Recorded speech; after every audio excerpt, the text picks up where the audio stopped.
സുഹൃത്തുക്കളെ, ഇന്ത്യൻ ജനാധിപത്യം സംരക്ഷിക്കപ്പെടുന്നതിൽ സ്ത്രീകളുടെ പങ്ക് എന്ന ഒരു പാനൽ ചർച്ചയാണ് ഞങ്ങൾ നിശ്ചയിച്ചിരുന്നത്.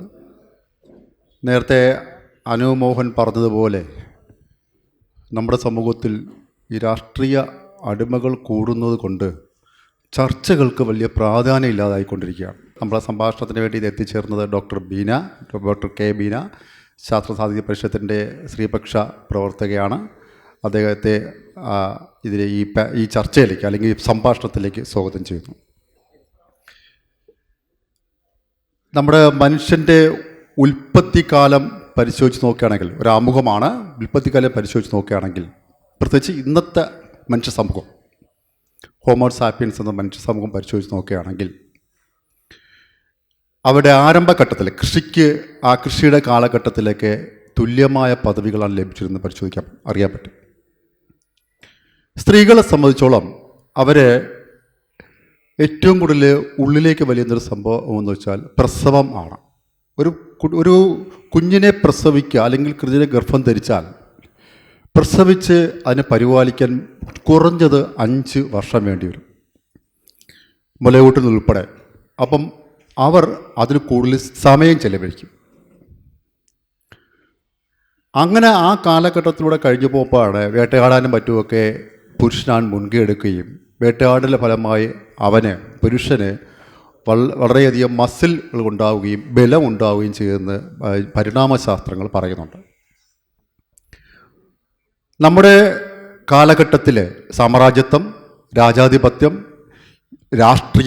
രാഷ്ട്രങ്ങളുണ്ടാകൽ, ജനാധിപത്യം എന്ന കാലഘട്ടത്തിൽ നോക്കുമ്പോൾ ഇവിടെ എങ്ങും അധികാര സ്ഥാനങ്ങളിൽ സ്ത്രീകൾ ഉണ്ടായിരുന്നില്ല, ജനാധിപത്യം ഒഴിച്ച്. രാജാധിപത്യ കാലഘട്ടത്തിൽ എല്ലാവരും രാജാക്കന്മാരായിരുന്നു. അവിടെ രാജ്ഞിമാരെന്നുള്ളത് രാജാവിൻ്റെ പാർട്ട്ണർ മാത്രമായിരിക്കും.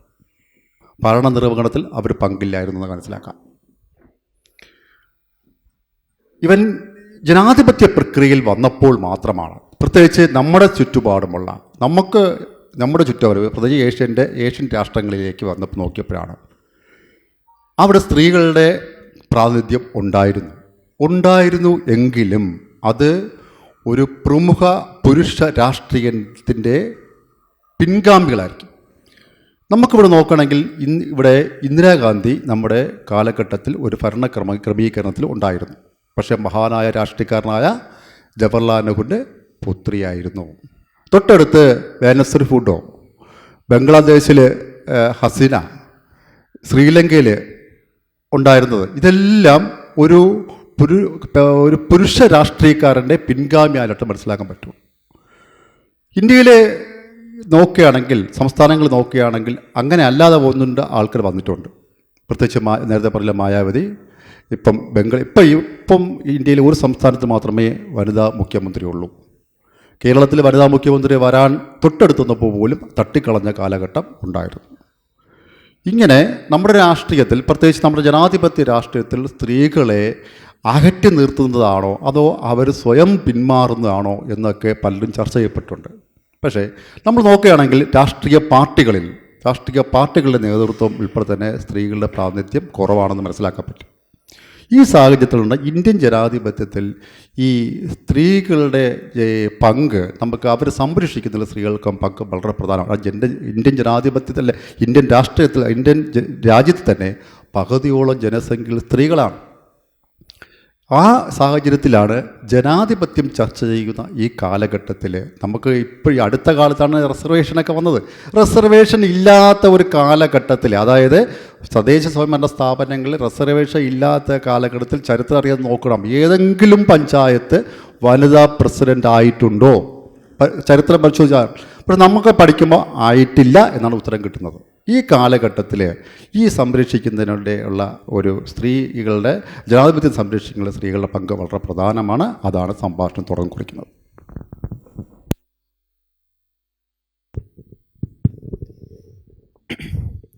നമസ്കാരം. ഈ ഒരു കാലഘട്ടം ആവശ്യപ്പെടുന്ന ചർച്ചയിലേക്ക് എന്നെ ക്ഷണിച്ചതിനുള്ള നന്ദി ഞാൻ ആദ്യം അറിയിക്കുന്നു.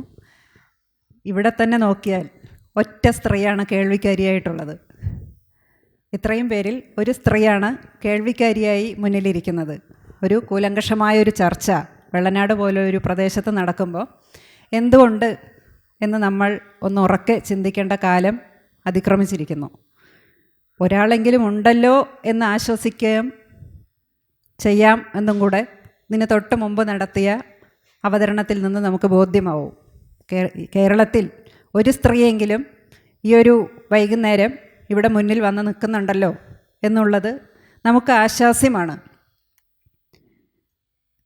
ജനാധിപത്യം എന്നതിൻ്റെ ഒരു ഡെഫിനിഷൻ തന്നെ ജനങ്ങൾ എല്ലാവരും അവരവർ ആഗ്രഹിക്കുന്ന അർഹിക്കുന്ന സുരക്ഷിതത്വവും മറ്റുള്ള അവകാശങ്ങളും സംരക്ഷിക്കപ്പെടുകയും അതിന് തുല്യമായ നീതി ഉറപ്പാക്കുകയും ചെയ്യുന്ന ആളുകൾ ഒരുമിച്ച് കൂടിയിരിക്കുന്നതിന് മാത്രമേ നമുക്ക് ജനാധിപത്യം എന്ന് പറയാൻ പറ്റുള്ളൂ. ഇന്ന് ഇന്ത്യ മഹാരാജ്യത്തെ നോക്കുമ്പോൾ അതിൽ 1% എന്തെങ്കിലുമൊക്കെ നടക്കുന്നു എന്ന് ആശ്വാസ്യത്തോടു കൂടി പറയാൻ പറ്റുന്ന ഒരു സംസ്ഥാനത്താണ് നമ്മൾ ജീവിക്കുന്നത് എന്നുള്ളതൊരു വലിയ കാര്യമായിട്ട് തന്നെ നമുക്ക് കാണാം. അതിനുള്ള ഒരുപാട് ഉദാഹരണങ്ങൾ ഇപ്പം സംസാരിക്കാൻ തുടങ്ങിയപ്പോൾ പറഞ്ഞു. സംവരണത്തിൻ്റെ കാര്യം പറഞ്ഞിട്ടുണ്ടായിരുന്നു. വോട്ടവകാശം അതിൻ്റെ ഒരു പ്രധാനപ്പെട്ട അവകാശം, ആ വോട്ടവകാശത്തിലേക്ക് എത്തിയതിൻ്റെ ഒരു ചരിത്രം, അത്തരത്തിൽ ഒരുപാട് കാര്യങ്ങൾ നമ്മൾക്ക് പുറകിലേക്ക് പോയി പരിശോധിക്കുമ്പോൾ വോട്ടവകാശത്തിന് വേണ്ടി മാത്രം 19-ാം നൂറ്റാണ്ടിൻ്റെ അവസാനം 20-ാം നൂറ്റാണ്ടിൻ്റെ ആദ്യമായിട്ട് നടത്തിയിട്ടുണ്ടായിരുന്ന വോട്ടവകാശം എന്ന വാക്കിൻ്റെ വാക്കായി സഫ്രേജ് എന്നതിൽ നിന്നും സഫ്രഗേറ്റ്സ് എന്ന ഒരു വലിയൊരു സംഘടന തന്നെ വോട്ടവകാശത്തിന് വേണ്ടി പോരാടുകയും സ്ത്രീകൾ റോട്ടിലിറങ്ങി സമരം നടത്തി അവർ ആവശ്യപ്പെടും മനുഷ്യ ചങ്ങല എന്നിങ്ങനെയുള്ള സങ്കല്പം നമ്മളൊക്കെ ഇപ്പോൾ ഇവിടെ വളരെ സർവ്വസാധാരണമായതുകൊണ്ട് അതൊക്കെ കടന്നു വന്നത് എങ്ങനെയെന്ന് നമുക്ക് ആലോചിക്കുമ്പോൾ തമാശയായിട്ടൊക്കെ തോന്നാം. മനുഷ്യ ചങ്ങല രൂപീകരിച്ച് സമരം നടത്തുകയും ജയിലിലടയ്ക്കപ്പെടുന്ന സമയത്ത് അവരുടെ വായിലേക്ക് ഭക്ഷണം, നിരാഹാര സമരമാണ് അവർ ഉദ്ദേശിച്ചത്, അവരുടെ വായിലേക്ക് ഭക്ഷണം തിരികെ കയറ്റി അവരെ ക്രൂരമായ രീതിയിൽ അവരുടെ സമരത്തെ അടിച്ച് ഒതുക്കാൻ ശ്രമിക്കുകയും ചെയ്തിട്ടുണ്ടായിരുന്ന ബ്രിട്ടനിലെ നടന്നിട്ടുണ്ടായിരുന്ന ഒരു വലിയൊരു സമരം ഉണ്ടായിരുന്നു. അതിൻ്റെയൊക്കെ അത്രയും ഒരുപാട് സമരങ്ങളിലൂടെയും മറ്റുമാണ് ഈ വോട്ടവകാശത്തിലേക്ക് സ്ത്രീകൾ എത്തിയത്. വോട്ട് അവകാശത്തിലേക്ക് എത്തി, പക്ഷേ ആ വോട്ടവകാശം എത്രത്തോളം ഉപയോഗപ്പെടുത്തുന്നുണ്ട്? മുമ്പ് സംസാരിച്ച വ്യക്തി പറഞ്ഞിരുന്നു എത്ര ശതമാനമാണ്, ശതമാന കണക്ക് വളരെ കൃത്യമായ ഡാറ്റയുടെ ബലത്തോടുകൂടി സംസാരിച്ചിട്ടുണ്ടായിരുന്നു. ആ സംസാരിച്ചതിൽ നിന്നും എത്രത്തോളം വോട്ട് രേഖപ്പെടുത്തപ്പെടുന്നുണ്ട്, സ്ത്രീകൾ മുന്നോട്ട് വന്നിട്ടുണ്ട് ഇല്ല എന്ന് നമുക്ക് പറയാൻ പറ്റില്ല. വളരെയേറെ സ്ത്രീകൾ വോട്ടവകാശം ഉപയോഗപ്പെടുത്തുന്നുണ്ട്. പക്ഷേ ആ ഉപയോഗപ്പെടുത്തുന്ന വോട്ടവകാശം മാത്രമായി ചുരുങ്ങുകയും തുടർന്നുള്ള അവകാശങ്ങൾ വോട്ട് ചെയ്യാൻ വരെ എത്തി സ്ത്രീകൾ, അത് വലിയൊരു കാര്യമാണ്. വോട്ട് ചെയ്തതിന് ശേഷമുള്ള അവകാശങ്ങളിലേക്ക് നമ്മൾ ഇനിയും എത്തേണ്ടിയിരിക്കുന്നു എന്നുള്ളതാണ് തുടക്കത്തിൽ എനിക്ക് പറയാനുള്ളത്. ഈ സ്ത്രീ ശാക്തീകരണം എന്ന പ്രക്രിയ പല സംഘടനകളും മുന്നോട്ട് വയ്ക്കുന്നുണ്ടല്ലോ. അപ്പം ഈ ജനാധിപത്യത്തിൽ സ്ത്രീ ശാക്തീകരണം എങ്ങനെ പങ്കുവഹിക്കുന്നു? സ്ത്രീ ശാക്തീകരണവും ജനാധിപത്യവും, സ്ത്രീ ശാക്തീകരണത്തിനായി ഒരുപാട് സംഘടനകൾ, കമ്മ്യൂണിസ്റ്റ് പാർട്ടി പരിഷത്തിൻ്റെയൊക്കെ പ്രധാനപ്പെട്ട പ്രവർത്തനം സ്ത്രീ ശാക്തീകരണം, പരിഷത്തിൻ്റേതുണ്ട്, കമ്മ്യൂണിസ്റ്റ് പാർട്ടിയുടെ ഉണ്ട്, കോൺഗ്രസ് പാർട്ടിക്കുണ്ട്, BJPക്കുണ്ട്. പക്ഷേ ഇടതുപക്ഷ സർക്കാർ രണ്ടാമതും ഭരണത്തിൽ വന്നിരിക്കുന്ന നമ്മുടെ കേരളത്തിൽ എത്രത്തോളം സ്ത്രീകൾ നിയമസഭയ്ക്കകത്തുണ്ട്, എത്രത്തോളം 20 മന്ത്രിമാർ പറഞ്ഞു, എത്ര മന്ത്രിമാർ സ്ത്രീകളുണ്ട്? അത് മറ്റ് സംസ്ഥാനങ്ങളെ അപേക്ഷിച്ച് നോക്കുമ്പോൾ കേരളം എത്രയോ ഫാർ ബെറ്ററാണ് എന്ന് നമ്മൾ പറയുന്നുണ്ടെങ്കിലും നമ്മുടെ സ്ത്രീകൾ എവിടെ പോകുന്നു? ഏറ്റവും പ്രധാനപ്പെട്ട, ഏറ്റവും കൂലങ്കഷമായി നമ്മളെല്ലാവരും ആലോചിക്കേണ്ട ഒരു കാര്യം, സ്ത്രീ എന്നത് ഉയർന്നു വരണമെങ്കിൽ കുടുംബം എന്ന യൂണിറ്റ് മുന്നിട്ട് വന്നേ മതിയാവൂ. കുടുംബം എന്ന യൂണിറ്റിൽ ഒരു സ്ത്രീക്ക് കൊടുക്കുന്ന പ്രാതിനിധ്യം, സ്ത്രീയുടെ ജനാധിപത്യം തുടങ്ങേണ്ടത് വീടിനകത്ത് നിന്ന് തന്നെയാണ്. വീടിനകത്ത് സ്ത്രീയും പുരുഷനും ഇപ്പോഴും പുരുഷ മേധാവിത്വം അതിൽ എത്രയൊക്കെ നമ്മൾ സാക്ഷരതയാണ്, എത്രയൊക്കെ വിദ്യാഭ്യാസത്തിലും മറ്റ് സാമ്പത്തികമായിട്ടും ഒക്കെ കേരളം മുന്നിട്ട് നിൽക്കുമ്പോഴും നമ്മുടെയൊക്കെ വീടകങ്ങളിൽ എത്രത്തോളം സ്ത്രീകൾക്ക് ജനാധിപത്യ അവകാശങ്ങൾ നമ്മൾ ചാർത്തിക്കൊടുക്കുന്നുണ്ട്. ഇപ്പോഴും സ്വാതന്ത്ര്യം കൊടുക്കലാണ്. ഞാൻ അവൾക്ക് സ്വാതന്ത്ര്യം കൊടുക്കുന്നുണ്ട്. ആരാണ് സ്വാതന്ത്ര്യം തരാൻ? ഇദ്ദേഹം ആരാണ് സ്വാതന്ത്ര്യം തരാൻ? അതിനെക്കുറിച്ച് നമ്മളിപ്പോഴും വളരെ വളരെ സ്ത്രീകളും അഭിമാനത്തോടു കൂടി പറയുന്ന ഒരു കാര്യമാണ്, ഞാൻ എൻ്റെ ഭർത്താവ് എനിക്ക് സ്വാതന്ത്ര്യം തരാറുണ്ട്. അഭിമാനത്തോടു കൂടിയാണ് പറയുന്നത്. എത്രയോ വിദ്യാസമ്പന്നർ, എത്രയോ നല്ല പൊസിഷനിലിരിക്കുന്ന ആളുകൾ അവർ പറയുന്ന എൻ്റെ ഭർത്താവ് എനിക്ക് ആവശ്യത്തിന് സ്വാതന്ത്ര്യം തരാറുണ്ട്. സ്വാതന്ത്ര്യം തരാൻ അദ്ദേഹം ആരാണ്? ആ കുടുംബത്തിനകത്തുള്ള ആ ഒരു സ്വാതന്ത്ര്യം സ്ത്രീയും പുരുഷനും രണ്ടും രണ്ടല്ല എന്നും ഒപ്പം നടക്കുകയല്ല, പുരുഷനോടൊപ്പമാണ് സ്ത്രീ നടക്കേണ്ടത് എന്നും നമ്മളിൽ എത്ര പേർ തിരിച്ചറിഞ്ഞിട്ടുണ്ട്? ഒരു 7 മണിക്ക് രാവിലെ പല പല പരിപാടികളും ഒരു 7 മണിക്ക് കമ്മിറ്റി വെച്ചിട്ടുണ്ട്. അല്ലെങ്കിൽ ഒരാളുടെ രക്തസാക്ഷി ദിനവുമായി ബന്ധപ്പെട്ട് ജംഗ്ഷനിൽ ഫ്ലാഗ് ഉയർത്തണം. എന്തിനധികം സ്വാതന്ത്ര്യദിനം 8 മണിയാണല്ലോ നമ്മൾ സ്ഥിരം 8 മണിക്കാണല്ലോ സ്വാതന്ത്ര്യദിനത്തിന് പതാക ഉയർത്തുന്നത്. എത്ര സ്ത്രീകൾ അവിടെ ഉണ്ടാവും? സ്ത്രീകൾക്ക് സ്വാതന്ത്ര്യദിനം വേണ്ടേ? പുരുഷന്മാർക്ക് മുണ്ടും ഷർട്ടും എടുത്തിട്ട് തേച്ച മുണ്ടും ഷർട്ടും എടുത്തിട്ട് വേണമെങ്കിൽ തലേന്ന് ഭാര്യയായിരിക്കാം ആ മുണ്ടും ഷർട്ടും തേച്ച് കൊടുക്കുന്നത്. രാവിലെ എണീറ്റ് 8 മണിക്ക് വരാൻ എത്ര സ്ത്രീകൾ മുന്നോട്ട് വരുന്നു? എത്ര സ്ത്രീകളെ കൂട്ടി പുരുഷന്മാർ മുന്നോട്ട് വരുന്നു? ആ യൂണിറ്റ് ഉണരാത്തിടത്തോളം പഞ്ചായത്തുകളിലാവട്ടെ, സംവരണത്തിൻ്റെ കാര്യം പറഞ്ഞു, സ്ത്രീകൾ 50% പഞ്ചായത്ത് മെമ്പർമാരായി വരുന്നുണ്ട്. പക്ഷേ ആ പഞ്ചായത്ത് മെമ്പർമാർ ഒരു ഡമ്മി പീസ് പോലെ ഇരിക്കുന്ന എത്ര പഞ്ചായത്ത് മെമ്പർമാരുണ്ട്. സംവരണത്തിൻ്റെ പേരിൽ SC-യുടെ കോട്ട അല്ലെങ്കിൽ ജനറൽ കോട്ടയിൽ സ്ത്രീകൾ മത്സരിക്കാനുള്ള കോട്ട, അങ്ങനെ പല കോട്ടകൾ തീരുമാനിച്ച് അവിടെ മത്സരിച്ച് വന്ന് പഞ്ചായത്തിൽ വാർഡ് മെമ്പറായി അവിടെ എത്തുമ്പം നമ്മുടെ മെമ്പർ അത് പറയേണ്ടതായിരുന്നു. മെമ്പർ വരാത്തതുകൊണ്ട് ഞാനതും കൂടെ കൂട്ടിച്ചേർക്കുകയാണ്. മെമ്പർ അവിടെ എത്തുമ്പം ഒരു പ്രസിഡന്റ്, പഞ്ചായത്ത് പ്രസിഡൻ്റായിട്ടൊരു സ്ത്രീയാണെങ്കിൽ എത്ര സ്ത്രീ ഭരിക്കുന്നുണ്ട്? പഞ്ചായത്തിൽ നിർണായകമായൊരു തീരുമാനമെടുക്കണമെങ്കിൽ അവിടെയുള്ള ഏറ്റവും പ്രധാനപ്പെട്ട പുരുഷ പ്രജകൾ ഇല്ലെങ്കിൽ എത്ര സ്ത്രീ സ്വന്തമായി തീരുമാനമെടുത്തൊരു ബില്ല് ഒപ്പിടാൻ പറ്റും? അത് നമ്മൾ ആലോചിക്കണ്ടേ? ആ സ്ത്രീ ഒപ്പിടുന്നത്, അവർക്ക് അതിനുള്ളൊരു ചങ്കൂറ്റം കിട്ടുന്നത് എവിടെ നിന്നാ? അത് കുടുംബത്തിൽ നിന്നുണ്ടാവണം. കുടുംബത്തിൽ ഇന്ന് സാമ്പാർ വെക്കണോ ചിക്കൻ വെക്കണോ എന്നുള്ളത് തീരുമാനിക്കുന്നത് അതിനും പുരുഷൻ്റെ അനുവാദം ചോദിക്കുന്ന സ്ത്രീകൾ ഇന്നും കേരളത്തിലുണ്ട്. അടുക്കള സ്വന്തം സാമ്രാജ്യമാണ് എന്ന് വിചാരിക്കുമ്പോൾ പോലും ആ സാമ്രാജ്യത്തിലും എന്താണ് നടപ്പിലാക്കേണ്ടത് എന്ന് തീരുമാനിക്കുന്ന പുരുഷ പ്രജകളുടെ, പ്രജ എന്നുള്ള വാക്ക് തന്നെയാണ് ഞാൻ പറയുന്നത്, പുരുഷ പ്രജകളുടെ നാടാണ് ഇത്രയും വിദ്യാസമ്പന്നമായ നമ്മുടെ കേരളം പോലും. പിന്നെ മറ്റ് സംസ്ഥാനങ്ങളുടെ കാര്യം ചിന്തിക്കുക പോലും വേണ്ടല്ലോ. നമ്മുടെ ഈ നേരത്തെ പറഞ്ഞല്ലോ, നമ്മുടെ ഇവിടെ ഈ വേദിയിലും സ്ത്രീകളില്ല എന്നുള്ളത് അതൊരു പ്രധാനപ്പെട്ട വിഷയം തന്നെയാണ്. പക്ഷെ നമ്മൾ പരിശോധിച്ച് നോക്കുകയാണെങ്കിൽ ഈ ചെറിയ സാംസ്കാരിക സംഘടനകൾ അല്ലെങ്കിൽ ഈ സാമൂഹ്യ സംഘടനകൾ ഒക്കെ മാറ്റി നിർത്തി രാഷ്ട്രീയ പാർട്ടികൾ എടുത്ത് നോക്കിയാൽ അവിടെ ഈ സ്ത്രീകളുടെ പ്രവേശനം അവർക്ക് ചിലപ്പം പഞ്ചായത്ത് മെമ്പറാവാം, അല്ലെങ്കിൽ പ്രസിഡൻ്റ് ആവാം, ചിലപ്പോൾ അതിൽ നിന്ന് മുകളിലൊക്കെ ആവാം. ഇപ്പോൾ അവർക്ക് ഈ രാഷ്ട്രീയ പ്രവേശനത്തിന് തടസ്സം നിൽക്കുന്നത് ഈ രാഷ്ട്രീയ പാർട്ടികളാണോ, അതോ ഇവർ ഈ നേരത്തെ പറഞ്ഞ പോലെ അടുക്കള ജോലി ചെയ്യണം, കുഞ്ഞുങ്ങളെ നോക്കണം, മറ്റും ചിലപ്പോൾ വേറെ ജോലി കാണും ആയതുകൊണ്ടാണോ? പക്ഷെ നമ്മൾ സാമൂഹികമായി നോക്കുമ്പോൾ നമുക്ക്, ഞാൻ ഒരു നിങ്ങൾ പറഞ്ഞു ഈ മറ്റ് സംസ്ഥാനങ്ങളിൽ വ്യത്യസ്തമാണെന്ന്, എനിക്കങ്ങനെ തോന്നിയിട്ടില്ല. ഇവിടെ യോഗ്യതയായ വനിതാ മുഖ്യമന്ത്രി ആയി സെലക്ട് ചെയ്യാൻ യോഗ്യത ഉണ്ടായിരുന്നിട്ട് പോലും മാറ്റി നിർത്തപ്പെടുന്ന കാര്യമാണ്. ഗൗരിയമ്മ ഉദാഹരണം, പ്രത്യേകിച്ച് സുശീല ഗോപാൽ രണ്ടാമത്തെ ഉദാഹരണം, ഇങ്ങനെ വന്നിട്ട് മാറ്റി നിർത്തപ്പെട്ട കാലഘട്ടം ഉണ്ടായിട്ടുണ്ട്. അപ്പം ഈ രാഷ്ട്രീയ പാർട്ടി പ്രവേശനത്തിൽ അല്ലെങ്കിൽ രാഷ്ട്രീയ പാർട്ടി ലീഡർഷിപ്പിലേക്ക്, ഇപ്പോൾ ഒരു പ്രമുഖ രാഷ്ട്രീയ പാർട്ടി എടുത്താൽ അതിന് ജില്ലാ സെക്രട്ടറിമാർ എത്ര കാണും, മണ്ഡലം പ്രസിഡന്റുമാർ എത്ര സ്ത്രീകൾ കാണും, ഇതൊക്കെ പരിശോധിച്ച് നോക്കുമ്പോൾ അത് അല്ല. പക്ഷെ നമ്മൾ നോക്കുമ്പം അവർക്ക് ഒരാൾക്ക് ഒരു MLA ആവാൻ ഒരു വനിതയ്ക്ക് ഒരു മടിയില്ല, പഞ്ചായത്ത് മെമ്പറാവാൻ മടിയില്ല, പഞ്ചായത്ത് പ്രസിഡന്റ് ആവാൻ മടിയില്ല. അത് റിസർവേഷനിൽ മാത്രമേ സാധ്യമാവുന്നുള്ളൂ.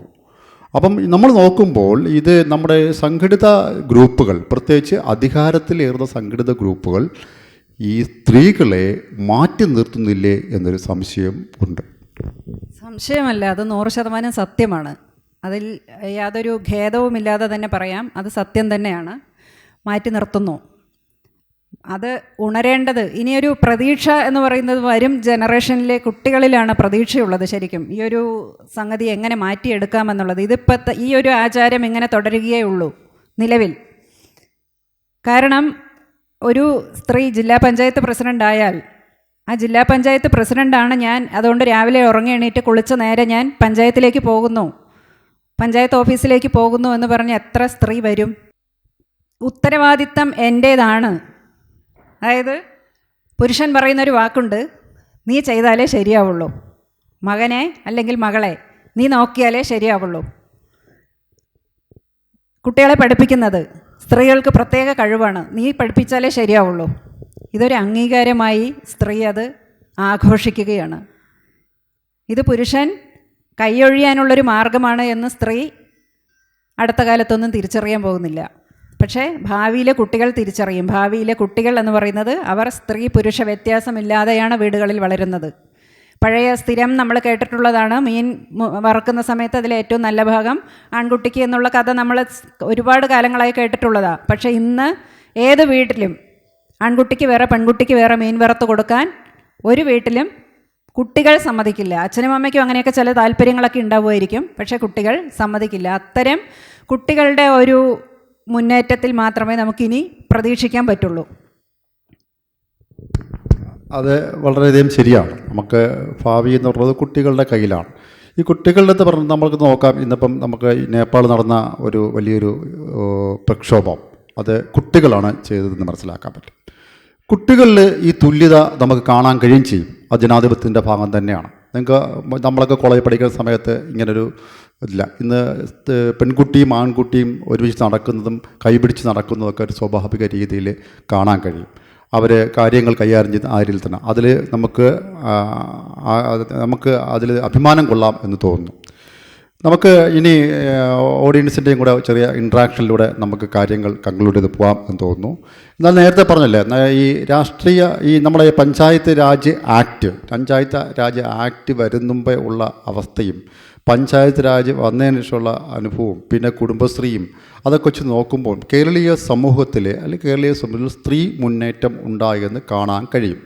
പക്ഷേ ഇപ്പോഴും ഈ സ്ത്രീകൾ നേരത്തെ അനു മോഹൻ്റെ പ്രഭാഷണത്തിലൂടെ പറഞ്ഞതുപോലെയാണ് രാഷ്ട്രീയ പാർട്ടികൾ പറയുന്നതനുസരിച്ച് മാത്രം പ്രവർത്തിക്കുന്ന വ്യക്തികളല്ലേ, അല്ലെങ്കിൽ സ്വതന്ത്ര രാഷ്ട്രീയം എടുക്കാൻ ഇവർക്ക് ശേഷിയുണ്ടോ? അതായത് സ്ത്രീപക്ഷത്ത് നിന്ന് പോലും അതിനുള്ള സാധ്യത കാണുന്നില്ലെന്നാണ് ഞങ്ങളെപ്പോഴുള്ള സാമൂഹ്യ പ്രവർത്തകർ മനസ്സിലാക്കുന്നത്. അപ്പം നിങ്ങൾ സ്ത്രീ പ്രവർത്തകർ എന്ന നിലയിൽ എങ്ങനെയാണ് അതിനെ വിലയിരുത്തുന്നതും കൂടെ പറഞ്ഞുകൊണ്ട് നമുക്ക് ഈ ഓഡിയൻസിനും കൂടെ ചർച്ച ചെയ്യാൻ കൈവരിക്കാം. ഇതിന് മറുപടിയായിട്ട് എനിക്ക് പറയാനുള്ളത്, ഒരു സ്ത്രീ പ്രവർത്തക എന്നിൽ ഒരു സ്ത്രീ പ്രവർത്തക ഉണ്ടായത് എൻ്റെ വീട്ടിൽ നിന്നാണ്. ഇന്ന് രാവിലെ എണീറ്റ് എനിക്ക് ഇന്ന സ്ഥലത്തേക്ക് പോകണം എന്ന് പറഞ്ഞാൽ എവിടെ പോകുന്നു, എങ്ങനെ പോകുന്നു, ആരുടെ കൂടെ പോകുന്നു, എത്ര മണിക്ക് തിരിച്ചു വരും എന്നിങ്ങനെയുള്ള ചോദ്യങ്ങൾ 1, 2, 3 പ്രാവശ്യം എനിക്ക് അഭിമുഖീകരിക്കേണ്ടി വന്നാൽ അതോടുകൂടി തീരും എൻ്റെ സാമൂഹിക ഉത്തരവാദിത്തം. മറുപടി പറഞ്ഞ് മടുക്കും. അതോടുകൂടി ഇനി എന്തിനാ ഞാൻ പോകുന്നു, വേണ്ട, ഞാനിവിടെ ഇരിക്കാം. സ്ത്രീകളെ അല്ല, മനുഷ്യ ജീവിതത്തെ തന്നെ, മനുഷ്യരെ തന്നെ ഏറ്റവും കൂടുതൽ ഞാനൊരു വ്യക്തിയാണ് എന്നൊരു തോന്നൽ അവരിലേക്ക് ഉണ്ടാക്കണമെങ്കിൽ അറിവ് ആർജിക്കുകയാണ് ഏറ്റവും പ്രധാനമായും വേണ്ടത്. വിദ്യാഭ്യാസത്തിലൂടെ നേടിയ ലോകജ്ഞാനം വെച്ചാണ് മനുഷ്യർ പലരും പരിവർത്തനങ്ങൾക്ക് വിധേയമാകുന്നത്. വീടകങ്ങളിലെ സ്ത്രീകൾ വിദ്യാഭ്യാസം നേടിയതോടുകൂടിയാണ് ഈ പറഞ്ഞ കുടുംബശ്രീ പോലെയുള്ള വെറും ഒപ്പുവെക്കാനുള്ള മഷിയായിരുന്നു ഏറ്റവും കൂടുതൽ കുടുംബശ്രീ പ്രസ്ഥാനം 25 വർഷം മുമ്പ് ആരംഭിക്കുന്ന സമയത്ത് അവരുടെ സെക്രട്ടറിക്ക് ഒപ്പുവെക്കാനുള്ള മഷി പാഡായിരുന്നു ഏറ്റവും കൂടുതൽ വിതരണം ചെയ്യേണ്ടി വന്നിട്ടുണ്ടായിരുന്നത്. ഇവിടെ കുടുംബശ്രീ പ്രവർത്തകരാരെങ്കിലും ഉണ്ടോ എന്ന് എനിക്കറിയില്ല. പക്ഷേ ഇന്ന് സ്വന്തം പേരെഴുതി ഒപ്പിടാൻ അറിയാത്ത എത്ര കുടുംബശ്രീ പ്രവർത്തകർ കേരളത്തിലുണ്ട് എന്ന് എണ്ണമെടുക്കുകയാണെങ്കിൽ അങ്കുലി പരിമിതമായി വിരലിൽ എണ്ണാവുന്നവർ മാത്രമേ ഉണ്ടാവുള്ളൂ. കാരണം ഇന്ന് എല്ലാവർക്കും പേരെഴുതി ഒപ്പിടാൻ പറ്റും. വിദ്യാഭ്യാസം നേടിയതിലൂടെ അവർ ആർജിച്ച, 10ാം ക്ലാസ് കഴിഞ്ഞിട്ടില്ല, 7ാം ക്ലാസ്സേ പാസ്സായിട്ടുള്ളൂ ഞാൻ എന്നൊക്കെ പറയുന്നവർ പോലും 1,00,000 രൂപ ലോൺ എടുത്താൽ 18 പേർക്ക് എങ്ങനെ വീതിച്ചു കൊടുക്കാമെന്നുള്ള ആ ഒരു ബോധ്യത്തിലേക്ക് എത്തുകയും സ്ത്രീ സ്വന്തം ആവശ്യങ്ങൾക്ക് വേണ്ട പോക്കറ്റ് മണി സ്വയം ആർജിക്കാൻ പ്രാപ്തയാവുകയും ചെയ്തതോടുകൂടി ഉണ്ടായിട്ടുള്ളൊരു മാറ്റം ചെറുതല്ല. അത് എന്താ പറയുക, മറ്റ് രാഷ്ട്രീയ പാർട്ടികൾ പുരുഷ മേധാവിത്വത്തോടുകൂടി അതിന് എന്തെല്ലാം ചെയ്യാൻ ശ്രമിക്കുമ്പോഴും സ്ത്രീ എന്ന് പറയുന്ന വ്യക്തി സ്വന്തം ഇച്ഛയ്ക്കനുസരിച്ച് മുന്നോട്ട് വരണമെങ്കിൽ അവൾക്ക് കിട്ടുന്ന കുടുംബം എന്ന യൂണിറ്റിൽ നിന്നുള്ള സപ്പോർട്ട്, അത് തന്നെയാണ് എനിക്ക് വീണ്ടും വീണ്ടും പറയാനുള്ളത്. കുടുംബത്തിൽ നിന്നും തീരുമാനമെടുക്കാനും ഞാൻ എങ്ങനെ ചെയ്യാം എന്ന് ഒറ്റയ്ക്ക് തീരുമാനമെടുക്കാനും, ഒരു വീട് പണി നടക്കുന്ന സമയത്ത് 4 ചുവരുകൾക്ക് എങ്ങനെ കളറടിക്കണമെന്ന് തീരുമാനിക്കുമ്പോൾ, ഇന്ന് നമ്മളൊക്കെ എൻ്റെ കാലഘട്ടത്തിൽ എൻ്റെ അച്ഛനും അമ്മയും വീട് വയ്ക്കുന്ന സമയത്ത് വീട്ടിൽ എന്ത് കളറടിക്കണമെന്നോ എന്ത് ഫർണിച്ചർ വാങ്ങിക്കണമെന്നോ ഉള്ള ചർച്ചയിൽ ഞങ്ങൾ കുട്ടികൾക്ക് യാതൊരു റോളും ഇല്ലായിരുന്നു. അച്ഛനും അമ്മയും തീരുമാനിക്കുന്നു, അച്ഛൻ തീരുമാനിക്കുന്നു, അച്ഛനും അമ്മയും എന്ന് പറയുന്നേ ഇല്ല, അച്ഛൻ തീരുമാനിക്കുന്നു, വീട്ടിൽ പുതിയ പരിവർത്തനങ്ങൾ വരുത്തുന്നു. പക്ഷേ ഞാൻ വീട് വെച്ചപ്പം, ഞാനും എൻ്റെ ഭർത്താവും വീട് വയ്ക്കുന്ന സമയത്ത് അതിൽ വീട്ടിൽ എന്തെല്ലാം കളർ വേണം, എന്തൊക്കെ ഫർണിച്ചർ വേണം, എന്തൊക്കെ സാധനങ്ങൾ എവിടെയൊക്കെ വയ്ക്കണം എന്ന് തീരുമാനിക്കുന്നത് എൻ്റെ മക്കളും കൂടിയുള്ള ഒരു കുടുംബം എന്ന യൂണിറ്റിൽ നിന്നാണ്. അത് ആൺകുട്ടിയാവട്ടെ പെൺകുട്ടിയാവട്ടെ. അതുകൊണ്ട് തന്നെ ആ ഒരു സമത്വം ഏത് വീട്ടിൽ നിന്നുണ്ടാവുന്നുവോ ആ വീട്ടിൽ നിന്ന് വരുന്ന സ്ത്രീയാവട്ടെ പുരുഷനാവട്ടെ കുട്ടിയാവട്ടെ പുറം ലോകത്തേക്ക് എത്തുമ്പോഴും, പഞ്ചായത്തിലാവട്ടെ ജില്ലയിലാവട്ടെ സംസ്ഥാന തലത്തിൽ ഒരു നേതൃസ്ഥാനത്ത് എത്തിയാലും വീട്ടിൽ നിന്ന് അത്തരത്തിൽ ഒരു പാഠവം കിട്ടുന്ന ഒരാൾ തീർച്ചയായിട്ടും അത് ഉപയോഗപ്പെടുത്താൻ പ്രാപ്തയാവും. വീട്ടിൽ എന്ത് കാര്യം തീരുമാനം എടുക്കുമ്പോഴും എന്ത് ചെയ്യണമെന്ന് മറ്റൊരാളോട് ചോദിച്ച് ശീലിച്ച ഒരാൾ ജില്ലാ പഞ്ചായത്ത് പ്രസിഡൻ്റല്ല, ഇന്ത്യൻ പ്രസിഡൻ്റ് ആയാൽ പോലും മറ്റൊരാളുടെ അംഗീകാരം കിട്ടാനായി കാത്തു നിൽക്കുകയേ ഉള്ളൂ. എന്തെങ്കിലും അഭിപ്രായം പറയാം, അല്ലെങ്കിൽ ചോദ്യം ചോദിക്കാം.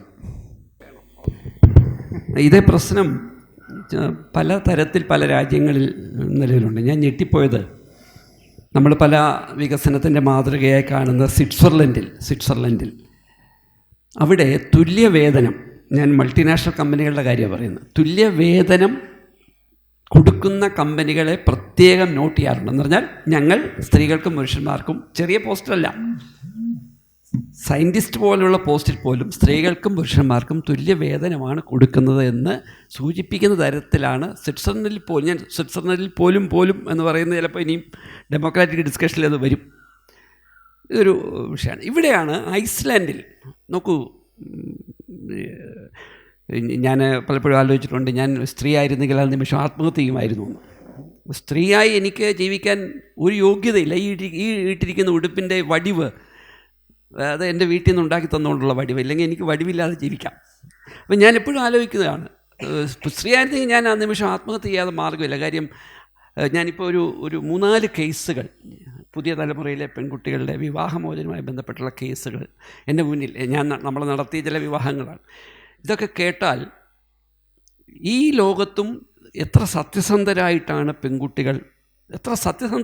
ഈ പെൺകുട്ടികൾ വളർന്നത്. ഞാൻ ശരാശരി പെൺകുട്ടികളുടെ കാര്യം പറയാം. ഇവരോടൊരു പുരുഷൻ ഒരു കാര്യം പറഞ്ഞാൽ അതതുപോലെ വിശ്വസിക്കുന്നു. ഞാൻ ഒരു ചെറിയ ഇൻസിഡൻറ്റ് പറഞ്ഞു. വിവാഹമോചനത്തിൻ്റെ പട്ടികയിലാണ് ഈ കുട്ടി ഈ പുരുഷനുമായി ഇങ്ങനെ ജീവിതം തുടങ്ങുന്ന സമയത്ത് ഈ കുട്ടി പറഞ്ഞു, 12ാം ക്ലാസ്സിൽ എന്നെ ഇഷ്ടമുള്ള ഒരു ചെറുപ്പക്കാരനുണ്ടായിരുന്നു, ഇഷ്ടമുള്ള പയ്യനുണ്ടായിരുന്നു. ആകെ ആ കുട്ടി പറഞ്ഞ ഒരു ടെർമിനോളജി അതാണ്.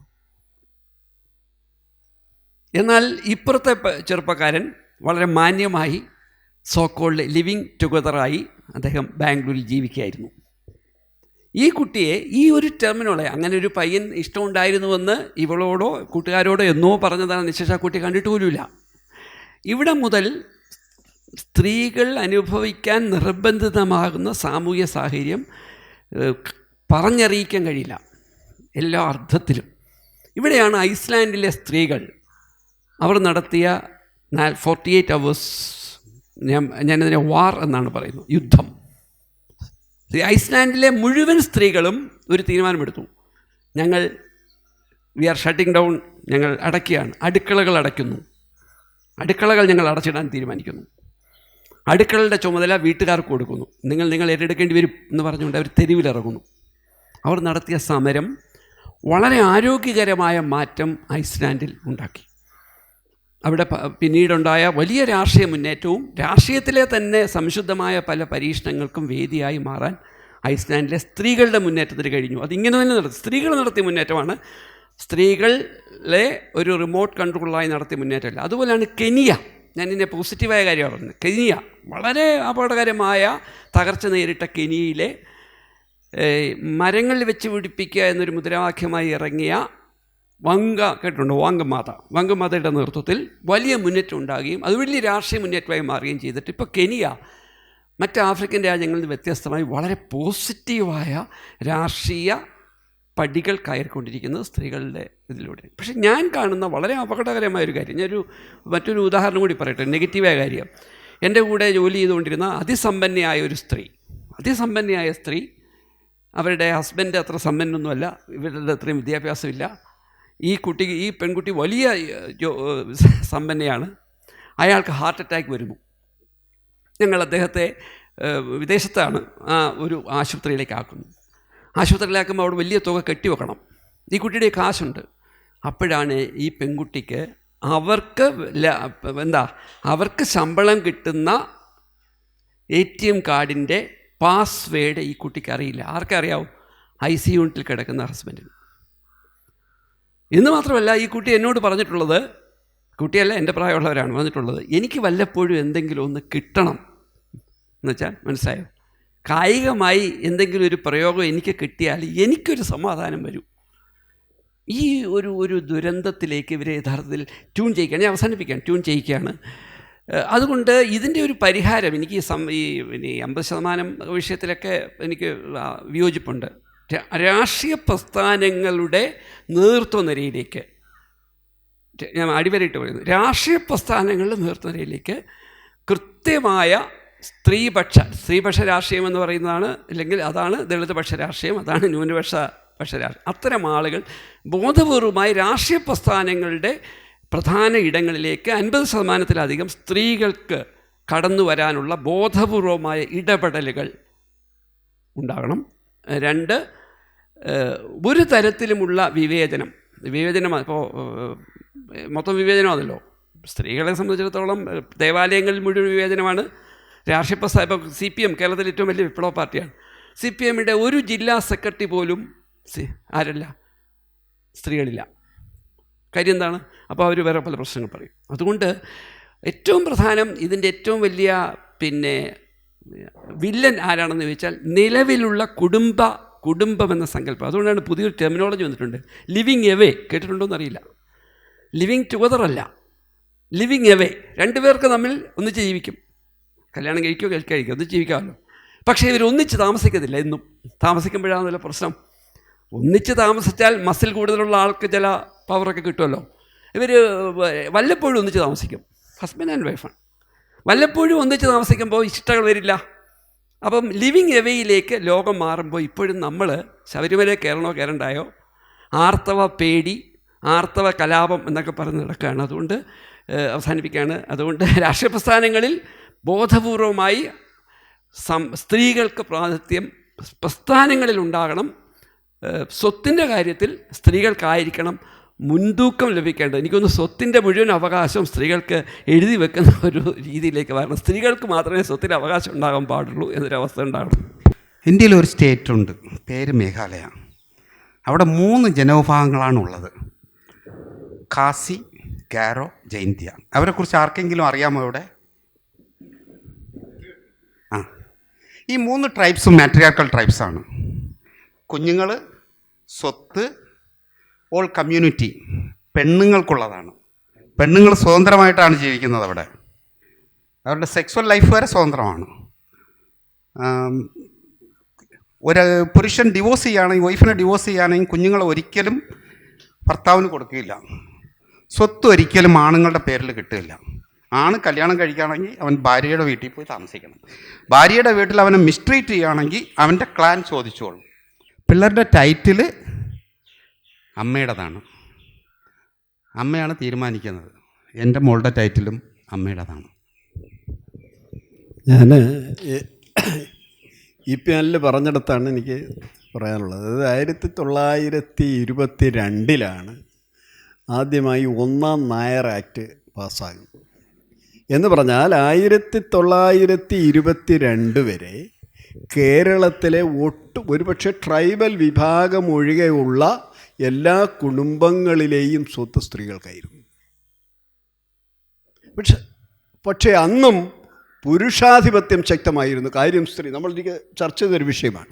സ്ത്രീകളുടെ പേരാണ് സ്വത്ത്, പക്ഷെ അത് കൈകാര്യം ചെയ്യുന്നത് കാരണവരായിരിക്കും. കാരണവർ എന്നുള്ള വാക്ക് പോലും ഉണ്ടായത് ഈ വസ്തുവിൻ്റെ കാരണക്കാരനായതുകൊണ്ടാണ്. അതുകൊണ്ട് സ്വത്ത് കിട്ടിയിട്ട് വലിയ കാര്യമൊന്നുമില്ല. കാര്യം അധികാരം മറ്റൊന്നാണ്. അതൊന്ന്.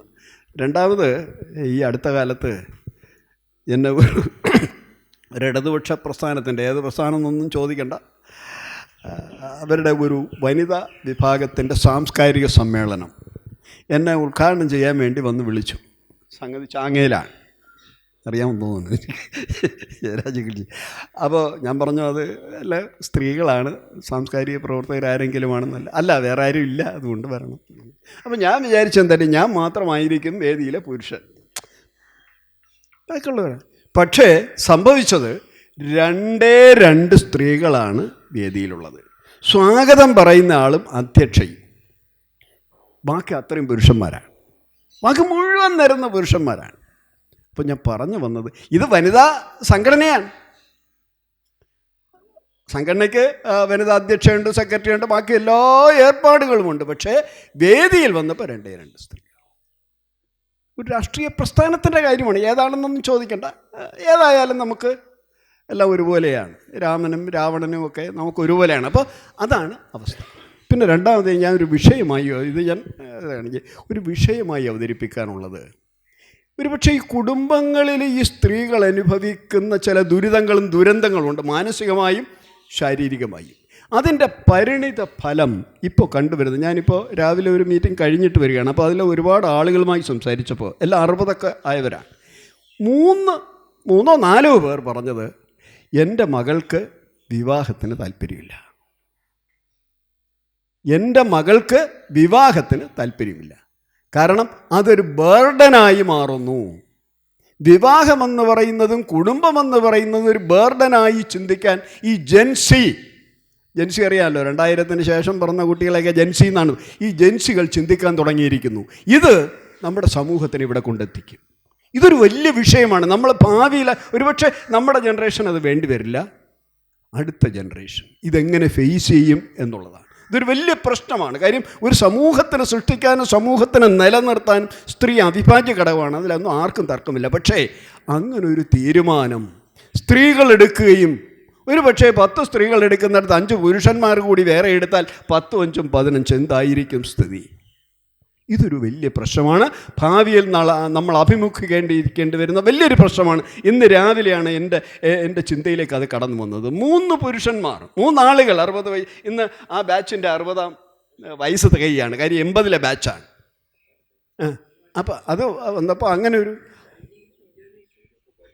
വലിയ പ്രശ്നമായി ഇത് മാറും. ഇതിനെക്കുറിച്ച് ആർക്കെങ്കിലും എന്തെങ്കിലും, എനിക്കൊന്നും അറിഞ്ഞൂടാ, പക്ഷേ ഞാൻ ഫേസ് ചെയ്തൊരു പ്രശ്നമാണ്. അത് നിങ്ങളുടെ മുമ്പിൽ വെക്കുന്നു എന്ന് മാത്രം. ഒരു കാര്യം പറയാം. ഇതിപ്പം വിവാഹം, ഇതൊന്ന് പറഞ്ഞോട്ടോ. പക്ഷേ വിവാഹം എന്നത് നമ്മൾ ഭാരതീയർ ഒഴിച്ചുകൂടാൻ പറ്റാത്തൊരു സംഭവമായി ഇത് കൊണ്ട് നടക്കുന്നത് കൊണ്ടാണെന്നാണ് ഒറ്റ വാക്കിൽ എനിക്ക് പറയാൻ പറ്റുന്നത്. കാരണം അച്ഛൻ, അമ്മ എന്നിങ്ങനെയുള്ള ബന്ധങ്ങൾ സംസ്കാരത്തിൻ്റെ ഭാഗമായി തലയിൽ നമ്മൾക്ക് ഉറച്ചുപോയി. ഒരു പരസ്പര ബഹുമാനം, പരസ്പര വിശ്വാസം എന്നിങ്ങനെയുള്ള വാക്കുകൾ നമ്മളെല്ലാം കോർത്ത് കെട്ടുന്നത് സംസ്കാരത്തിൽ കൊണ്ടുപോയിട്ടാണ്. വിദേശ രാജ്യങ്ങളിൽ, ഇപ്പോൾ അമേരിക്ക പോലെയുള്ള സ്ഥലങ്ങളിൽ പ്രായപൂർത്തിയായ 10 വയസ്സായ ഒരു കുട്ടി, ഒരു മകൾ അല്ലെങ്കിൽ മകൻ്റെ മുറിയിലേക്ക് കയറണമെങ്കിൽ അച്ഛനും അമ്മയും വാതിലിൽ കൊട്ടി അകത്ത് കയറിക്കോട്ടെ എന്ന് ചോദിക്കും. 10 വയസ്സായ കുട്ടിയാണെങ്കിൽ പോലും. വ്യക്തി സ്വാതന്ത്ര്യം എന്ന് പറയുന്നൊരു സംഭവം. നമ്മുടെ വീട്ടിലെ അവസ്ഥയൊന്ന് ആലോചിച്ച് നോക്കൂ. വിവാഹിതരായി ഭാര്യയും ഭർത്താവും മുറിക്കകത്ത് ഇരിക്കുകയാണെങ്കിൽ പോലും അമ്മയും അച്ഛനും നെടുനടയെ കയറി അങ്ങോട്ട് വരും. എൻ്റെ മുറി, എൻ്റെ വീട്ടിലേക്ക് കയറാൻ എനിക്ക് നിങ്ങളുടെ പെർമിഷൻ എടുക്കേണ്ട ആവശ്യമില്ല. അത് ഏതു തരം സംസ്കാരത്തെയാണ് സൂചിപ്പിക്കുന്നത്? നമ്മൾ കൊടുക്കുന്ന ഈ പരസ്പര ബഹുമാനം എന്നത് അത് ഭാരതത്തിൻ്റെ ഒരു ശാപം എന്ന വാക്ക് തീരെ ശരിയല്ല എന്നറിയാം. എങ്കിലും നമ്മൾ ഈ സംസ്കാരത്തിൻ്റെ പേരിൽ തൂക്കിയിടുന്ന അതിവിചിത്രമായ ആചാരത്തിൽപ്പെടുന്നതാണ്. അത്തരത്തിൽ പരസ്പര ബഹുമാനമില്ലാതെ പരസ്പര വിശ്വാസമില്ലാതെ മുന്നോട്ട് പോവുകയാണെങ്കിൽ, ഇപ്പം രാമേന്ദ്ര മാഷ് അവസാനിപ്പിച്ച ആ വരി, എനിക്ക് വിവാഹത്തിൽ താല്പര്യമില്ല, 10ാം ക്ലാസ് കഴിഞ്ഞ് +1 +2 എന്ത് പഠിക്കണമെന്ന് നമ്മുടെയൊക്കെ എൻ്റെ കാറ്റഗറിയിൽ പെടുന്ന ജനറേഷനൊക്കെ തീരുമാനിച്ചിരുന്നത് അച്ഛനും അമ്മയുമായിരുന്നു. ഞാൻ എന്താണ് പഠിക്കേണ്ടത് എന്ന്, നിനക്കിതാണ് താല്പര്യം, നീ ഇത് പഠിച്ചോ, ശരി, അതിന് അവരെ ആപ്ലിക്കേഷൻ കൊടുക്കുന്നു, ഞാൻ പോയി പഠിക്കുന്നു. ഇന്ന് 10ാം ക്ലാസ് കഴിഞ്ഞ ഏത് കുട്ടിയുടെ ആപ്ലിക്കേഷൻ അച്ഛനും അമ്മയും ഫില്ല് ചെയ്യുന്നുണ്ട്? ഏത് കോളേജിൽ അല്ലെങ്കിൽ ഏത് സ്കൂളിൽ പോകണമെന്ന് തീരുമാനിക്കുന്ന എത്ര അച്ഛനും അമ്മയുണ്ട്? കുട്ടികളാണ് തീരുമാനം എടുക്കുന്നത്. 10ാം ക്ലാസ് +2 വരെ വേണമെങ്കിൽ കേരളത്തിൽ നിൽക്കും. +2 കഴിഞ്ഞാൽ കുട്ടി ഫില്ല് ചെയ്യുന്ന ഫോം കേരളത്തിന് പുറത്ത്, ഇന്ത്യക്ക് പുറത്ത്, ഏഷ്യയ്ക്ക് പുറത്ത്. എന്തുകൊണ്ടാണ്? അവരാഗ്രഹിക്കുന്ന വിശ്വാസവും പരസ്പര ബഹുമാനവും മറ്റ് രാജ്യങ്ങളിൽ കിട്ടുന്നുണ്ട്. ഉച്ചവരെ 4 മണിക്കൂർ വിദ്യാഭ്യാസം നേടി അതിനുശേഷമുള്ളൊരു 2 മണിക്കൂർ ഹോട്ടലിൽ പണിയെടുക്കാൻ പോയാലും വേണ്ടില്ല, മേശ തുടച്ചാലും വേണ്ടില്ല, എനിക്ക് സ്വന്തമായി പോക്കറ്റ് മണി ഉണ്ടാവും. ഇന്ന് ഏതൊരു കുട്ടിയും ആഗ്രഹിക്കുന്നതാണ്. വെള്ളനാട് പഞ്ചായത്തിൽ മാത്രം വേണമെങ്കിൽ, ഇവിടെ പഞ്ചായത്ത് വാർഡ് മെമ്പർ ഇല്ലാത്തതുകൊണ്ട് എനിക്ക് പറയാൻ പറ്റില്ല, വേണമെങ്കിൽ അവരുടെ അടുത്ത് ഒരു കണക്കെടുക്കാൻ പറഞ്ഞാൽ ഇവിടുന്ന് എത്ര കുട്ടികൾ വിദേശത്തേക്ക് പഠനത്തിനായി പോയിട്ടുണ്ട് എന്ന് നോക്കുമ്പോൾ ഒരു 10 വർഷം മുമ്പ് അങ്ങനെ ആയിരുന്നോ? കുട്ടികൾ സ്വാതന്ത്ര്യം പ്രഖ്യാപിച്ചു കഴിഞ്ഞു. ആ സത്യം നമ്മൾ അംഗീകരിച്ചേ പറ്റൂ. ഹലോ, ഞാൻ ഒരു 300 കിലോമീറ്റർ അപ്പുറത്തുനിന്ന് തൃശ്ശൂർ ഭാഗത്തു നിന്നാണ് വരുന്നത്. അപ്പോൾ ഈ മുദ്രാവാക്യമാണ് എന്നെ, അല്ലെങ്കിൽ ഈ ഒരു ഡെമോക്രസി എന്നുള്ള ആ വാക്ക് കേട്ടിട്ടാണ് ഞാൻ ഇവിടം വരെ എത്തിയത്. ആ വാക്കിൻ്റെ ഒരു അർത്ഥതലം ഇപ്പോഴാണ് എനിക്കിവിടെ കിട്ടുന്നത്. ആ വാക്ക് ആ ചർച്ച ചെയ്യപ്പെടുന്നത് ഇപ്പോഴാണെന്ന് എനിക്ക് തോന്നുന്നു. അതുകൊണ്ടാണ് ഞാനിപ്പോൾ സംസാരിക്കാമെന്ന് വിചാരിച്ചത്. കാരണം ജനാധിപത്യം അത് കൃഷ്ണമണി, കണ്ണിലെ കൃഷ്ണമണി പോലെ സംരക്ഷിക്കപ്പെടേണ്ട ഒരു വാക്കാണ് എന്നുള്ള ബോധ്യത്തിൻ്റെ പേരിലാണ് ഇത്ര അകലെന്ന് വന്നതെന്ന് നിങ്ങൾക്കും കൂടി മനസ്സിലാകുമെന്ന് ഞാൻ വിചാരിക്കണം. പിന്നെ അതിൻ്റെ ഏറ്റവും അടിസ്ഥാന ഘടകം വീട്ടിൽ നിന്ന് തന്നെയാണ്. അതാണ് ഈ ചർച്ചയുടെ ഏറ്റവും ഹൈലൈറ്റ് എന്നും ഞാൻ വിചാരിക്കുന്നു. കാരണം ഈ പറയുന്ന സ്ത്രീകൾ, ഞാൻ പലപ്പോഴും പറഞ്ഞിട്ടുള്ളതാണ്, അതായത് ഇവിടെയല്ല, എനിക്ക് കിട്ടുന്ന വേദികളിൽ ഞാൻ പറഞ്ഞിട്ടുണ്ട്, ഗർഭപാത്രത്തിൻ്റെ അവകാശികൾ എന്നുള്ള നിലയ്ക്ക് മനുഷ്യൻ തുല്യതയെപ്പറ്റി സംസാരിക്കുമ്പോൾ സ്ത്രീകൾക്ക് അതിൻ്റെ 50% ആണെങ്കിൽ 100% അർഹത അവർക്കാണ് എന്ന് പറയുന്ന ഒരാളാണ് ഞാൻ. അതിനനുസരിച്ച് കുറച്ചെങ്കിലും ജീവിതത്തിൽ പ്രായോഗികമായിട്ടുള്ള ചില സമീപനങ്ങൾ എടുക്കാൻ ശ്രമിക്കുകയും ചെയ്യുന്നു. ഇപ്പം ഇന്ന് രാവിലെ തന്നെ 4 മണിക്ക് പുറപ്പെട്ടാണ് ഞാൻ ഇവിടെ എത്താനായിട്ട്. സമയത്തിനെത്തുക എന്നുള്ളത് ഞാനിവിടെ കൃത്യമായി എത്തി എന്ന് തന്നെയാണ് ഞാൻ വിചാരിച്ചത്. അപ്പോൾ കൃത്യമായി എത്താനായിട്ട് ഞാൻ ശ്രമിക്കുമ്പോഴും എൻ്റെ ഭക്ഷണമെങ്കിലും ഞാൻ ആരെയും ബുദ്ധിമുട്ടിക്കാതെ, എനിക്ക് വീടുണ്ട്, ഭാര്യയുണ്ട്, മക്കളുണ്ട്, ഇതൊക്കെ ആണെങ്കിലും എനിക്ക് കഴിയാവുന്നത്, ഞാൻ എൻ്റെ വീരവാദം പറയല്ല, ഞാൻ പറഞ്ഞത് പ്രയോഗിക്കുക എന്നുള്ളതാണ്. സിദ്ധാന്തങ്ങളെ പ്രയോഗിക്കാൻ ശ്രമിക്കുക എന്നുള്ളതാണ് നമ്മൾ ഓരോരുത്തരിലും ഉണ്ടാകേണ്ട ഗുണമെന്ന് ഞാൻ വിശ്വസിക്കുന്നു. അത് പറയാനായിട്ടൊരു അവസരം കിട്ടുക, അതിനുവേണ്ടി അവസരം കിട്ടാൻ വേണ്ടിയല്ല പറയുന്നത്, അത് കേൾക്കുക, എത്ര മനസ്സുകളുണ്ട് എന്നുള്ളത്. ജനാധിപത്യം അതിഭയങ്കരമായ അപകടത്തിലേക്കാണ് പോയിക്കൊണ്ടിരിക്കുന്നത് എന്നുള്ള ആശങ്ക കൊണ്ടാണ് ഇത്ര ദൂരം പിന്നിടുകയും അതിനുവേണ്ടിയുള്ള എല്ലാ ഇടങ്ങളിലും ഒന്ന് കൂടിയിരിക്കുക എന്നുള്ളത് വളരെ പ്രസക്തമാണെന്ന് തന്നെ വിശ്വസിക്കുന്നത് കൊണ്ടാണ് ഞാനിവിടം വരെ എത്തിയത്. അതിപ്പോഴും അത്രയ്ക്ക് പരാജയപ്പെട്ടിട്ടില്ല. ഇത്രയെങ്കിലും മനുഷ്യർ ഒന്നൊത്ത് ഇരുന്നല്ലോ. ഒത്തിരിക്കുക എന്ന് പറയുന്നത് അപൂർവമാണ്. ആ കാലഘട്ടത്തിലേക്ക് പോകുമ്പോൾ നമ്മളെല്ലാവരും ഒന്ന് ചേർന്നിരിക്കുക എന്നുള്ള ആ ഒരു വികാരം, അല്ലെങ്കിൽ ആ ഒരു ചിന്ത നിങ്ങൾക്കെല്ലാവർക്കും ഉണ്ടാകട്ടെ എന്ന് ഞാൻ ആഗ്രഹിക്കുന്നു. അതിനായി നിങ്ങളെയൊക്കെ ഇനിയുമുള്ള കൂടിച്ചേരലുകളിൽ എന്നെ പങ്കെടുപ്പിക്കാൻ ശ്രമിക്കുക എന്നുകൂടി ഞാൻ ആവശ്യപ്പെടുകയാണ്. എല്ലാവർക്കും അഭിവാദ്യങ്ങൾ. സംസാരിച്ച എല്ലാവർക്കും ചർച്ചയിൽ പങ്കെടുത്തതും കേട്ടുകൊണ്ടിരുന്നതുമായ ക്ഷമയോടുകൂടി കേട്ടുകൊണ്ടിരിക്കുക എന്നുള്ളതും വലിയൊരു കാര്യമാണ്. ഒരു നല്ല കേൾവിക്കാരില്ലാതാവുന്നതാണ് ഇന്നത്തെ സമൂഹത്തിലെ സൈക്കോളജിക്കലി ഉള്ള ഏറ്റവും വലിയ പ്രശ്നം. എന്നെ കേൾക്കാൻ വീട്ടിലൊരാളില്ലാതെ ആവുമ്പോഴാണ് ഞാൻ എന്നെ കേൾക്കുന്നവർക്ക് അരികിലേക്ക് പോകുന്നത്. സ്ത്രീകൾക്ക് സംവരണം എന്നുള്ള ഒരു സംഭവം നമ്മൾ പറയുമ്പോൾ തന്നെ ഏറ്റവും ലേറ്റസ്റ്റായിട്ട് നമുക്ക് പറയാൻ പറ്റുന്നത് സൈബർ ആക്രമണങ്ങൾ. ഫേസ്ബുക്കിലൊരു 2 വരി എഴുതിയാൽ, സ്ത്രീ എഴുതിയാൽ പുരുഷൻ എഴുതിയാൽ ഉള്ള വ്യത്യാസം നമ്മൾ സ്വയം ഒന്ന് ആലോചിക്കാവുന്നതാണ്. സ്ത്രീയുടെ ഒരു ചിത്രം പോസ്റ്റ് ചെയ്താൽ അതിന് വരുന്ന കമൻറ്റുകൾ, എത്രയോ വിദ്യാസമ്പന്നരാണ് നമ്മൾ മലയാളികൾ, അതിൽ യാതൊരു സംശയവുമില്ല. പക്ഷേ ഒരു സ്ത്രീയുടെ ബ്ലൗസോ അല്ലെങ്കിൽ ഒരു ചുരിദാറിൻ്റെ ഭാഗമോ അങ്ങോട്ടോ ഇങ്ങോട്ടോ മാറിക്കിടന്നാൽ എത്ര ഭൗതികമായ കാര്യം പറഞ്ഞാലും നമ്മുടെ പ്രബുദ്ധരായ മലയാളികൾ വന്ന് അതിൻ്റെ അടിയിൽ കമൻ്റ് ഇടുന്നത് കണ്ടാൽ സത്യം എങ്ങനെയാണ് സ്ത്രീകൾ പിന്നെ അടുത്തൊരു കമൻറ്റുമായിട്ട് അവർക്ക് വരാനുള്ള അടിച്ചമർത്തുകയാണ് ചെയ്യുന്നത്. ശരിക്കും വീട്ടിൽ നിന്ന് എത്രയൊക്കെ സപ്പോർട്ട് കിട്ടി, ഭർത്താവും മക്കളും ഒക്കെ അമ്മ നീ എഴുതിക്കോ, അമ്മ നീ എന്താണെങ്കിൽ ധൈര്യമായിട്ട് മുന്നോട്ട് പൊയ്ക്കോ എന്ന് പറഞ്ഞ് നമ്മൾ മുന്നോട്ട് വരുമ്പോഴും 100 കമൻറ്റിൽ 2 കമൻറ്റ് മതി മൊത്തം തളർത്താനായിട്ട്. ഇന്ന് കമൻറ്റുകളും ലൈക്കുകളും ജീവിതത്തിൻ്റെ നിലവാരം അളന്നുകൊണ്ടിരിക്കുന്ന ഒരു കാലഘട്ടത്തിലാണല്ലോ നമ്മൾ ജീവിക്കുന്നത്. ഒരു 2 കമൻറ്റ് മതി ഒരാഴ്ചത്തേക്ക് ഫേസ്ബുക്ക് നോക്കാനുള്ള മൂഡ് പോവാനായിട്ട്. ഇൻസ്റ്റാഗ്രാം തുറക്കാൻ വയ്യ. കാരണം ബ്ലൗസിൻ്റെയോ അല്ലെങ്കിൽ ജീൻസിൻ്റെ ടൈറ്റോ എന്തുമാവാം, അത്തരത്തിലുള്ള വികൃതമായ ചില ഭാഷണങ്ങൾ വിദ്യാസമ്പന്നരായ മലയാളികളിൽ നിന്നും ഉണ്ടാവുമ്പോൾ, ആ വാക്ക് തന്നെയാണ് ഞാൻ പറയുന്നത്, വിദ്യാഭ്യാസം എന്നതാണ് നമ്മളെ ഏറ്റവും കൂടുതൽ മുന്നോട്ട് ചിന്തിപ്പിക്കുന്നതും പ്രവർത്തിപ്പിക്കുന്നതും. പക്ഷേ ആ വിദ്യാഭ്യാസം നേടിയവരിൽ നിന്നും ഇത്തരം ശാരീരികമായ അതിക്രമങ്ങൾ, സൈബർ ആക്രമണങ്ങൾ നേരിട്ടുകൊണ്ട് അതിനെയും അതിജീവിച്ചുകൊണ്ട് മുന്നോട്ട് ഒരു സ്ത്രീ വരിക എന്ന് പറയുന്നത് അതിതീവ്രമാണ്. വീട്ടിലെ എത്രയൊക്കെ സപ്പോർട്ട് കിട്ടിയാലും മാനസികമായി ഒന്ന് തളർന്നു പോയാൽ അവളെ കേൾക്കാൻ എൻ്റെ ഫേസ്ബുക്ക് കമൻറ്റ് വന്നത് വളരെ മോശമായിരുന്നു, എനിക്ക് അതുകൊണ്ട് തന്നെ എനിക്കൊന്നും വയ്യ, എനിക്കിനി എഴുതാൻ വയ്യ എന്ന് പറയുമ്പം അവളെ ചേർത്ത് നിർത്താൻ എത്ര പുരുഷന്മാർ മുന്നോട്ട് വരും? ഒരു വിധത്തിലാണ് രാഷ്ട്രീയത്തിലേക്ക് പൊയ്ക്കോ അല്ലെങ്കിൽ നീ സാമൂഹ്യ പ്രവർത്തനത്തിലേക്ക് പൊയ്ക്കോ എന്ന് പറഞ്ഞ് വിടുന്നത്. വീട്ടിലെ കാര്യങ്ങൾ, ഉത്തരവാദിത്തങ്ങൾ, സാറ് പറഞ്ഞതുപോലെ ഞാൻ പൊങ്ങച്ചം പറയുകയല്ല എന്ന് പറഞ്ഞെങ്കിലും തീർച്ചയായിട്ടും അതൊരു അഭിനന്ദനാർഹമാണ്. വീട്ടിലെ കാര്യങ്ങൾ ഒരുമിച്ച് നിന്ന് ചെയ്യുന്നു എന്നുള്ളത്. അച്ഛനും അമ്മയും ഒരുമിച്ച് നിന്ന് അടുക്കളയിൽ പണിയെടുക്കുന്ന, അടുക്കളയിൽ ചായയും പലഹാരങ്ങളും ഉണ്ടാക്കുന്ന അച്ഛനെയും അമ്മയും കണ്ട് ഉറക്കമെണീറ്റ് വരുന്ന മക്കളെ സംബന്ധിച്ചിടത്തോളം സ്ത്രീ വേറെ പുരുഷൻ വേറെ എന്നൊരു ചിന്ത മക്കൾക്ക് വരില്ല. പക്ഷേ അങ്ങനെ എത്ര മക്കൾ അങ്ങനെ കാണുന്നുണ്ട്. രാവിലെ എണീക്കുമ്പം അമ്മ അടുക്കളയിൽ. ഇതിൽ മാറ്റം ഒരുപാട് വന്നു. സിറ്റി പ്രദേശങ്ങളിലൊക്കെ മാറ്റം വന്നു. കാരണം 2 പേരും രാവിലെ ഒരേ സമയത്ത് വീട്ടിൽ നിന്ന് ഇറങ്ങേണ്ടത് കൊണ്ട് 2 പേരും കൂടെ ഒരുമിച്ച് നിന്നാലേ അടുക്കള പൂർത്തിയാക്കാൻ കഴിയുള്ളൂ എന്നുള്ളത് കൊണ്ട് അതൊരുപാട് മാറിയിട്ടുണ്ട്.